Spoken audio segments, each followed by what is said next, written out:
নবীজির ঘরের দরজায় একজন কড়া নাড়ছে।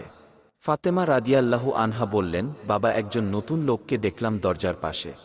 নবীজি বললেন, দরজা খুলে দাও, তিনি তোমাকে এতিম করতে এসেছে।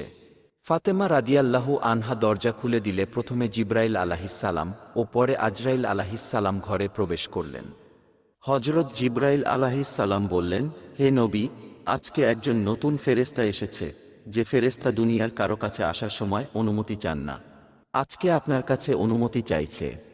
আপনি যেতে চাইলে সে আপনাকে নিয়ে যাবে, না যেতে চাইলে আপনাকে রেখে যাবে। নবীজি বললেন, থাকতে চাইলে কতদিন থাকতে পারবো? জিবরাইল আলাহিসাল্লাম বললেন, আপনার যত দিন ইচ্ছা। নবীজি বলেন, তারপর কি? জিবরাইল বললেন, তারপর যেতে হবেই, কারণ জীবন যার আছে মৃত্যু তার হবেই। নবীজি বললেন, যেতে যখন হবে তাহলে এখনই আমি আমার আল্লাহর সাথে দেখা করতে চাই। হজরত আজরাইল প্রথমে